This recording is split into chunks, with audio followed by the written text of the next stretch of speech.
Welcome to GFN Gaming. I'm Russ, and today we're playing some Warhammer 40,000 Kill Team, and we're back into the narrative campaign. That's right, it's a cinematic kill team battle report between Strike Force Justian and the Gellerpox High Fleet proxy team. We're on game 18 now of the campaign, but before we look at the game, let's have a look at the teams, starting with the Gellerpox infected High Fleet team. If G-Dubs isn't giving us new High Fleet, then we've got to make them ourselves. Leading the Gellerpox Tyranids, we have Vulgar Thrice Cursed. That big old cannon of his is the Pyre Gut. Next up, we have the Flesh Screamer with Mutant Fist and Cleaver. None of these proxies were built for purpose, but I think this one works as the Flesh Screamer. Next up, with an appropriate amount of tentacles, is the Bloat Spawn proxy. Again, this one wasn't built to be the Bloat Spawn, but works nicely. And finally, for the Nightmare Hulks, we have the Lumberghast. Was previously my least favorite model with the Gellerpox, but I think this one is appropriate, albeit on a slightly too big base, but we'll worry about that later. These little Gribblies are going to be my glitchlings. And filling in for my mutants, I'm going to get some Gene Stealers. They've all been marked so I know which one is which weapon when we're playing. Over to the equipment, and we have Rippers as Curse Mites, and due to time restrictions we have differently marked Termagants as Sludge Grubs. That's the team. Now let's look at Strike Force Justian. Leading this Strike Force Justian kill team needs to be someone suitably badass, and we have High Chaplain Golgotha. His underslung bolter will be loaded with plasma rounds. His Crozius Arcanum staff will be hitting with the force of a power fist. Next up, we have Sergeant Marius, who in today's game will yield command of the team to High Chaplain Golgotha, who will gain the leader keyword. Packing a backpack-mounted las cannon is Brother Flavian, looking less ridiculous with every new Space Marine release. Desolation Squad! He'll be providing the precision firepower. Providing the heavy firepower is Brother Achilles. Heavy bolter? Enough said. I still prefer the Reavers to the Assault Marines, so this is Brother Decian, the close combat specialist of the team. Which leaves the last two members, Thysaur and Vignus, armed with some form of bolt rifle each, and that is Strike Force Justian. Let's look at the mission. As the conflict on Tier 7 rages on, we return to the battle-weary Blood Angels of the former strike cruiser, the Angel's Wrath. Adrift on a High Fleet craft, descending on the very system they are sworn to protect. Having recovered the experimental vortex bomb, the Marines regroup with High Chaplain Golgotha, and with fresh transports and fresh plans, they aim to disable the craft and rejoin the battle on more solid ground.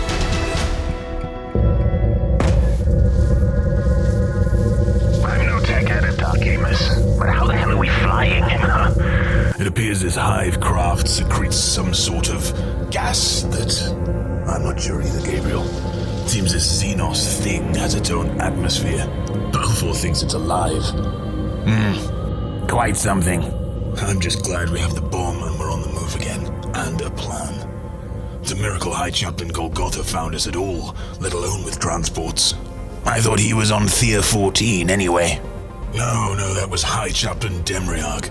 You're forgetting we have two High Chaplains, Gabriel, for shame. Just hopeful, really. I can't stand all that chanting.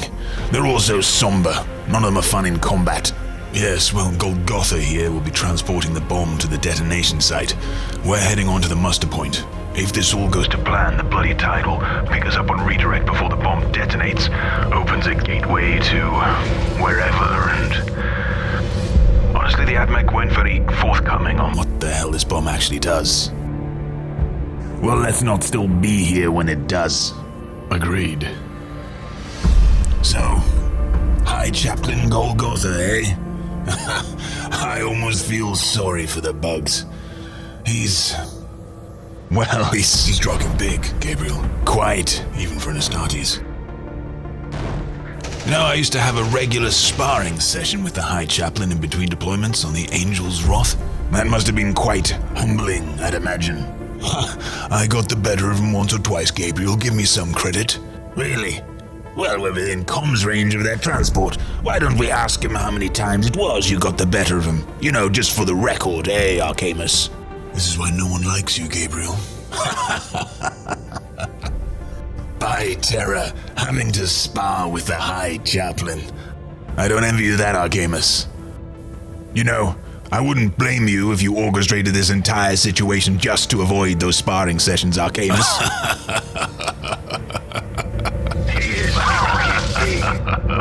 This is High Chaplain Golgotha. Strike Force Justian will break away and head towards the detonation site. All remaining transports will rendezvous at the designated muster point and await landing craft from the Bloody Tide. Captain Mirandon reports our fleet in the system have been reinforced and we are repelling the High Fleet craft, but many have made landfall already. Our course is clear, brothers. Our purpose singular. We purge the Xenos in his honor. The enemy is at our gates, their number beyond measure. But are we not Marines? Are we not the chosen of the Emperor? We are his servants unto death. As our ranks advance, so too does our devotion, protected by our loyalty. Arm yourselves, brothers. Make war for the Angel one last time. I have a question about a regular sparring session you had with... Copy that, High Chaplain. Arcamus out. Got the better of him once or twice, my ass. In this mission, Strike Force Justian must move the bomb and hold it within 6 inches of the Tyranids deployment zone. It's an endgame objective with 3 victory points if they succeed, and if they don't succeed, the Tyranids get the 3 victory points. The bomb starts in their ship and an operative must perform the pick up action on the bomb to carry it. Once picked up, there is a free action to throw the bomb 6 inches to a visible point.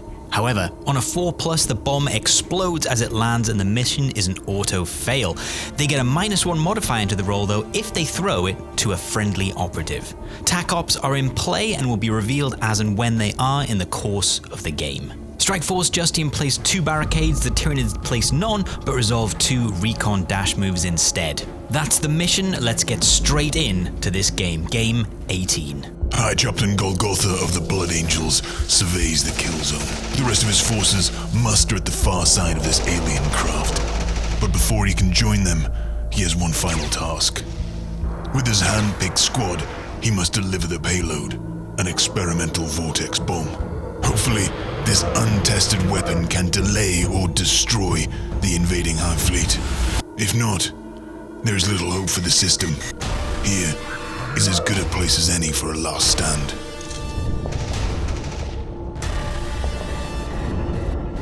We're at the start of turn 1. Both players are going to get command points 2 for Strike Force Justian because Justian or Golgotha is still on the kill zone. With a cry and a synaptic pulse, the Hive warrior pushes the kill team forward. In response to the fresh pulses of movement on their helmet's targeting array, the Space Marines move seamlessly into Devastator Doctrine. As they do, High Chaplain Golgotha signals at the heavy structure in the center of the kill zone and marks it as a priority structure to hold. Just then, the Lumberghast crashes into it in a dead sprint. Racing towards the sound with his blade drawn, Brother Decian braces himself against the cargo container. Another blood-chilling cry echoes over the kill zone as a Tyranid warrior paces forward. Desperate for visual confirmation on the enemies approaching, Brother Acules hefts his heavy bolter and races to the far kill zone edge. As he does, yet more mutant Tyranid gene stealers move forward. Making use of their landing craft, Brother Flavian clambers to the top of the Storm Talon and takes aim. Cycling through his las cannon settings, he opts for Mortis configuration. None of the targets available to him are close enough together to warrant the hyperfrag setting. The las cannon fire is a knife through the air, and a sludge grub termagant is no more. 2 glitchling termagants activate next, moving into set points in the kill zone and barking, pulsing briefly with synaptic energy. Moving forward, unable to see his attackers, Brother Thysaur instinctively stops, gauging threat ranges from as of yet unseen foes. 2 Cursemite Rippers scuttle across the kill zone towards the Space Marine lines. Moving to the left flank with Acules, Brother Vignus checks his bolter, moves out, and takes a shot at one of the glitchling termagants. Ceaseless bolter fire peppers the area. The creature is hard to hit and surprisingly resilient, however it can't stand up to the barrage of bolter fire. Moving towards the Space Marines' lines, instinctively stalking forward, the bloat spawn Lictor activates, remaining concealed behind the cargo container. Sergeant Marius activates. His role in this conflict key. Moving to the cargo rack in the Storm Talon, he reaches in and retrieves the vortex bomb. Its outer casing removed and now active. He finds he has been holding his breath the entire time, and he lets it out, steadying his hands. Two more glitchling termagants race across the kill zone as High Chaplain Golgotha moves to provide support to the bomb carrier, Sergeant Marius. Another mutant gene stealer scrambles over the terrain, but leaving themselves exposed is immediately targeted by Brother Flavian. Even before it's finished its move, the soft hum of Flavian's las cannon's power pack warming up breaks the silence. A Mortis configuration blast lances out across the kill zone, punching a hole through the mutant gene stealer, taking it out of action. The Flesh Screamer Tyranid warrior crashes through the Hive Fleet chitin with a howl as it barrels towards the Space Marines' lines. Initial contact has been made. First blood to the Space Marines under High Chaplain Golgotha's command. With the bomb in the protective arms of Sergeant Marius, Strike Force Golgotha's goal is in sight. The Hive Fleet forces have raced towards the Space Marines to stop them getting easy access to their deployment zone. They're trying to halt the bomb's progress. But the Space Marines are ready to spring forward, clear the bugs, and make for their deployment zone. Let's have a quick recap of what's happened in the turn. The Tyranids have stormed forward, aiming to bog the Space Marines down in their own line so they can't possibly complete the objective. However, that tactic has led to some early kills by Strike Force Justian. The primary objective is an end-of-game objective, so let's have a look at those secondaries first. This is the Sea's ground target. Again, it's end of battle, so moving on. The Gellerpox have infected these two objectives for tech infection, but let's move straight on to turn 2. On to turning point 2 now, and both sides are going to get 2 command points. The Gellerpox, due to Volgrath Thrice Cursed, starting on an objective. This is once a battle now after the FAQ. Strike Force Justian win the roll-off and pick to act first, and they're going to play Tactical Doctrine, giving them a boost to their close-range shooting. The Gellerpox then play Rust Emanations to hopefully help tie up the Marines in combat, and then finally the Marines play Know No Fear to make sure once out of combat they won't be suffering from any injuries or reduced APL from, say, the Curse Might's stun. For TAC Ops, the Marines reveal Secure Center Line and Central Control, and the Gellerpox Tyranids reveal Route, which is looking like a sure thing this round. Racing forward under the covering fire of Brother Acules' heavy bolter, Brother Vignus darts behind the Marines' hastily erected barricade, turns and fires at the huge Tyranid warrior ahead of him. The Flesh Screamer locks its gaze onto the Space Marine. Cold, lifeless eyes freeze the Marine for a heartbeat before Vignus squeezes on the trigger of his auto-bolt rifle and fires. Bolter shells saturate the area, exploding chitin and flesh alike. The beast is huge and withstands a devastating volley of gunfire. Vignus reloads and fires again. However, at the end of 2 volleys, the beast is still alive. Blood, or whatever the creature has that passes for blood, stains the ground beneath it, but it still stands, gaze now locked on Vignus. The Bloatspawn Lictor races forward, looking to tie up Decian and Thysaur in combat, but can only reach Thysaur. Ready for the charging monster, Thysaur is able to avoid most of the damage, inflicting some onto the creature, but both combatants walk away uninjured. Unsuccessful in combat against the Astartes, the beast crouches into a ready stance. Hearing the servos in Brother Decian's power armor, it anticipates an attack. However, Decian flies forward towards the Flesh Screamer, power knife slicing through the air ahead of him as he cries out a battle chant. Brother Decian's speed is incredible. The injured warrior is unprepared for the ferocity of the attack. Its limbs flail out towards a Space Marine, but hit nothing but air. Left to rely on its impressive durability as Decian's blade slices and cuts, the Flesh Screamer is left tattered and ruined at the Space Marine's feet. As the Flesh Screamer dies, the Prime Tyranid warrior lopes forward towards Brother Acules, leveling its Pyre Gut flamethrower and barks out a monstrous sound, almost a laugh, as alien flames engulf the heavy intercessor. As the flames lick over Acules' heavy armor, warning rules flash in his helm's display. However, the damage is minimal. Racing to Brother Thysaur's aid, High Chaplain Golgotha charges into the Bloatspawn Lictor. Energy crackles over his Crozius as he plants his feet and swings at the creature. The clash between the combatants is brutal. The creature is able to absorb most of the damage from the Crozius though, forcing High Chaplain Golgotha to swing a second time. It takes more damage to dispatch the monster than he had hoped, but the second swing caves in the monster's skull with a satisfying crunch.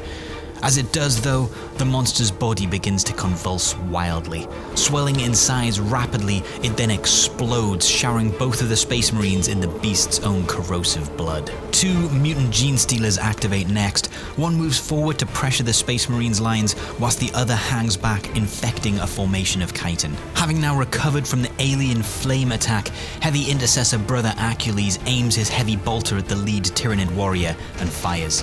The heavy bolter kicks aggressively against his aim, threatening to cast his shots wild, but Brother Achilles is an accomplished heavy gunner and the shots pound into the large mutant Tyranid warrior. The beast survives the first volley, and as Achilles reloads to fire again, the beast screams out in anger, the shift throwing Achilles' aim off, and the beast is able to weather the hail of fire. Wary of the monster's retribution, Achilles takes a few steps backwards away from the warrior. Hoping to swarm the Space Marine gunner, 2 of the Ripper Curse Mites fly forward. One ties up Brother Flavian in combat, the other just presses towards the Space Marine lines. Locked in combat with the Bloatspawn Lictor, Brother Thygor fights free of the monster's tentacled grasp and moves past it. As he does, he brings up his bolt rifle and fires on the mutant Gene Stealer, looking to clear some of the threats in the Space Marines' lines. Despite the small injuries obtained in the combat with the Lictor, Thygor's aim is true and the mutant Gene Stealer is taken out of action with a controlled burst of his bolt rifle. Another mutant Gene Stealer is dead, however moving forward to target the enemy operative, Thygor has left himself open to be charged by the huge Lumberghast Tyranid warrior.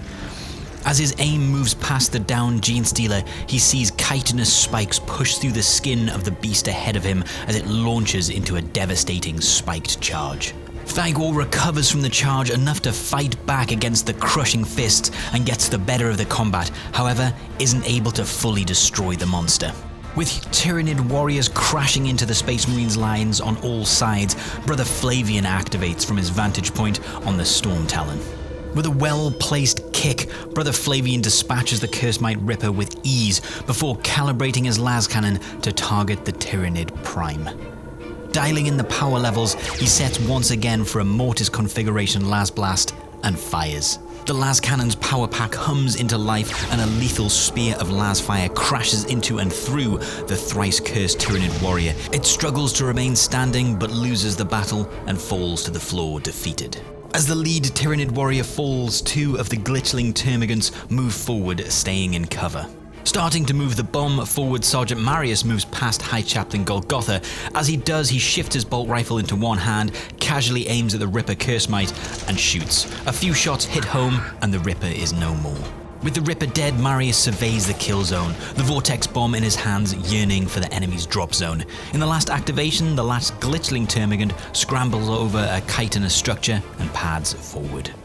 And with that activation, it is the end of turning point 2, so let's have a look at all that's happened in this active turn.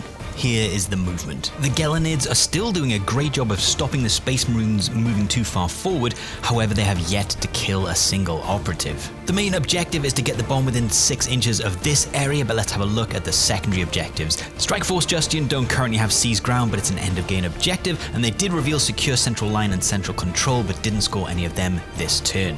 The Pox didn't get any kills, so definitely won't score rout this turn, but they do get 1 victory point for infecting 3 objectives for tech infection.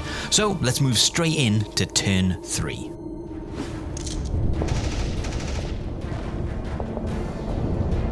Into turn 3, Strike Force Justian still get 2 command points because Golgotha's still alive, but it's just the 1 for the Gellerpox. But don't feel too bad for them because they win initiative. Strategic ploys, the Strike Force Justian are going to run Assault Doctrine, giving them a boost if they charge, and that's it, so let's get straight into it. The Lumberghast activates. The first devastating strike from the Lumberghast cleaves Brother Thysor in 2, and with the dead Marine at its feet, the huge Tyranid warrior turns to face High Chaplain Golgotha and Sergeant Marius.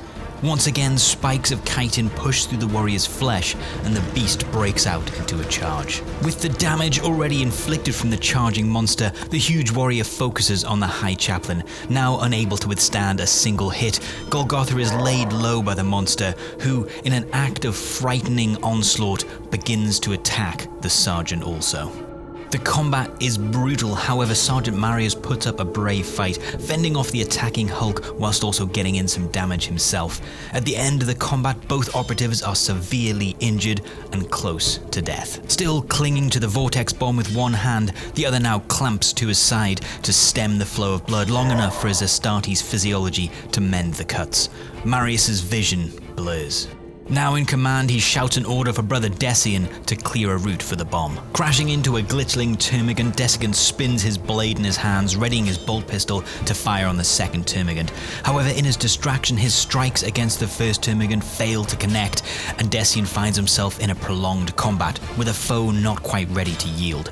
Forced to focus on the one termagant, Decian recenters himself and attacks again, this time with purpose, and the Tyranid drone has little chance. With the glitchling termagant dead, another nearby activates, moving on to this area, pulses with synaptic energy and is still. A second then activates, fleeing from Brother Decian to hide behind this chitinous structure. Looking to control the kill zone, Brother Vignis moves onto the central line. Out of range to make an attack, this Genestealer mutant also can't take the center line without exposing itself, so passes. Sergeant Marius flees from the Lumberghast into the central position, carrying the vortex bomb with him. Brother Flavian targets the Lumberghast, powering up the las cannon and firing. However, at such close range, the las cannon's targeting array miscalculates and the shot fires wide, missing the hulking Tyranid warrior, and Flavian takes a moment to recalibrate. Brother Achilles hefts his heavy bolter and dashes to get a clear shot on the Lumberghast. With his sights set, he fires volley after volley into the monster, his first shots flying wildly off target before he refocuses. However, his second volley is scarcely better, and the hulking Tyranid still lives. And with those two ineffectual shooting actions, we end turn 3. So let's have a quick look at what's happened in the turn. Big misplay with the Lumberghast fighting 3 times, but it certainly has given the Gellerpox a fighting chance in turn 4. The bomb is currently in the center of the kill zone. The target is very achievable, however the bomb carrier is injured now. Getting close to the end game now, currently the Space Marines hold their terrain for seized ground, and they will be getting 1 victory point for secure central line, and thanks to Sergeant Marius, they'll also get 1 victory point for central control. Over to the Gellerpox now, and they do get 2 victory points with this kill, 1 for Rout and 1 for Rob and Ransack, which was dropped on the Lumberghast. Let's get into turn 4.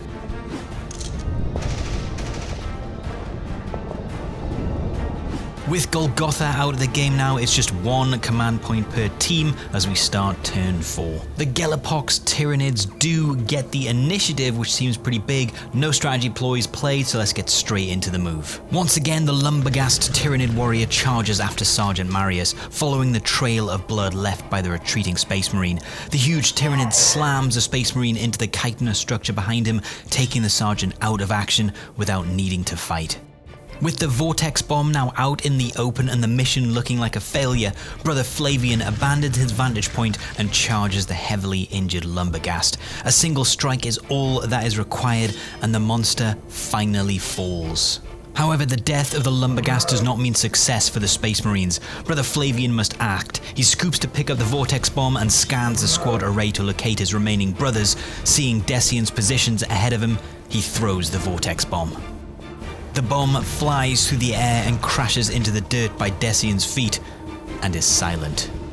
Unable to get in range of a target, the mutant Genestealer races forward towards Decian and the vortex bomb. Unable to get back into the fight, Brother Achilles just races forward towards the Storm Talon.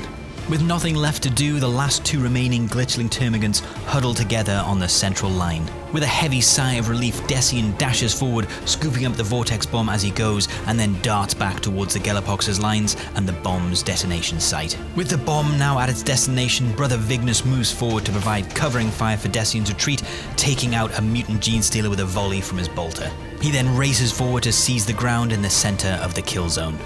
And that's it, that's the end of the game, so let's have a quick recap of turn 4. Not a lot happening for the Gellerpox Tyranids, but they were down to fumes in terms of operatives left. At the end of the game, Strike Force Justian managed to get the bomb within 6 inches of the deployment zone of the Gellerpox, so they will get 3 victory points. Let's have a look at the TAC Ops. The Gellerpox hold the terrain piece, so there's no victory points for seized ground, and they also managed to take the center line, but the Space Marines will get 1 victory point for central control. Over to the Gellerpox Tyranids, and they do end up maxing Rout with this kill. However, they lose a second victory point for Rob and Ransack as their operative selected did not survive the battle. And that's it, that's the end of the game. There's only 1 point in it, 6-5, but it is a victory to Strike Force Justian.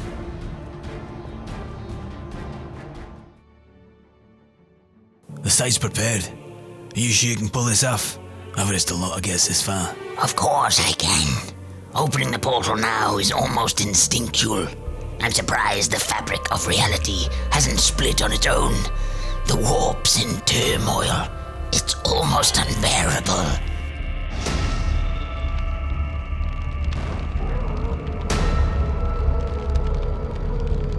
The portal is opened. The warp bleeds its majesty into the materium. Shifa! Shifa! Drocket, this is too soon. Shifa! The ritual must not be disturbed. If the warp tear is not... Shut your face and get it done. I'll handle this.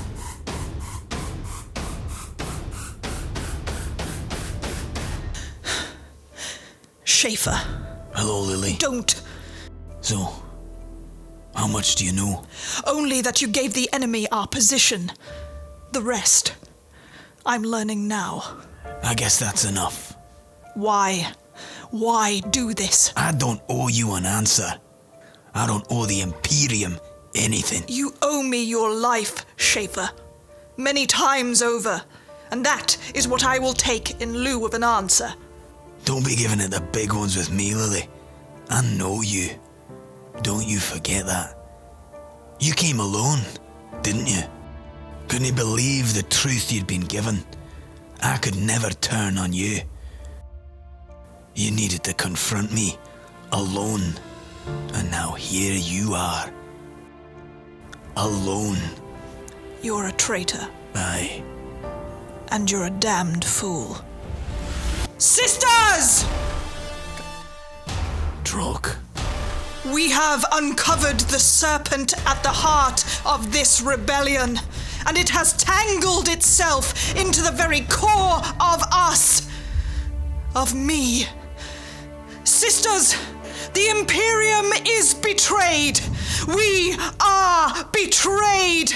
The chaos at the heart of men is plain to see. The corruption of the warp has drawn to it the weak and the impure like moths to a flame. But the Adeptus Sororitas do not flinch from the fire.